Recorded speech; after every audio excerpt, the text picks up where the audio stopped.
யாழ்ப்பாணத்தில் 24 வயது பெண் ஒருவர் மரணமாகி இருக்கிறார். மர்மமான முறையில் அப்படின்னு சொல்லப்படுகிறது.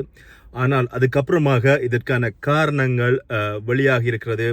24 வயது பெண் ஒருவர் பனம் மட்டையால் அல்லது பச்சை மட்டையால் அடித்து மரணமாகி இருக்கிறார் அப்படின்னு சொல்லி ஊடகங்களில் செய்திகள் வெளியாகி இருக்கிறது. இதன் அடிப்படையில் அவருடைய தாய் மாமனார் கைது செய்யப்பட்டிருக்கார். குறிப்பிட்ட தாய் மாமன் யாழ் போதனா வைத்தியசாலையில் வேலை செய்து வருபவராக சொல்லப்படுகிறது. குறிப்பிட்ட பெண் என்ன நடந்திருக்கிறது அப்படின்னு சொன்னால், குறிப்பிட்ட பெண் கடந்த 9ஆம் தேதி இரவு 2 மணிக்கு மூச்செடுக்க முடியாத நிலையில் ஆம்புலன்ஸ் அவசர காவு வண்டிக்கு கால் பண்ணி ஆம்புலன்ஸ் அவரை கொண்டு போகின்ற பொழுது குறிப்பிட்ட பெண் மரணமாகி இருக்கிறார் அப்படி என்று சொல்லி யாழ் போதனா வைத்தியசாலையில் சொல்லப்பட்டிருக்கு. அதுக்கப்புறமாக இதனுடைய மரண விசாரணையை யாருன்னு சொன்னால்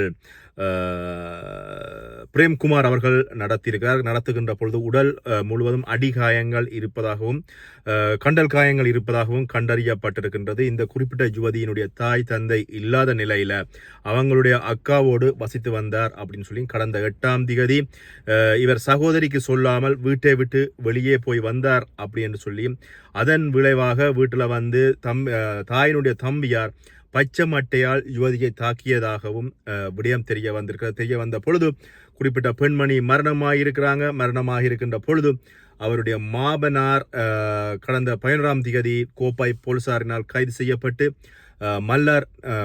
மல்லாகம் நீதிமன்றத்தில் ஆயர்படுத்தப்படுவார் அப்படின்னு சொல்லி செய்திகள் வெளியாக இருக்கின்றன. தாய் தந்தை இல்லாமல் ஒரு பிள்ளைகள் வளர்வது, இப்படியான துன்பவியல் சம்பவங்களை எதிர்கொண்டு வாழ்வது அப்படின்றது ஒரு எடுத்துக்காட்டாக இந்த செய்தி வந்திருக்கிறது. நன்றி.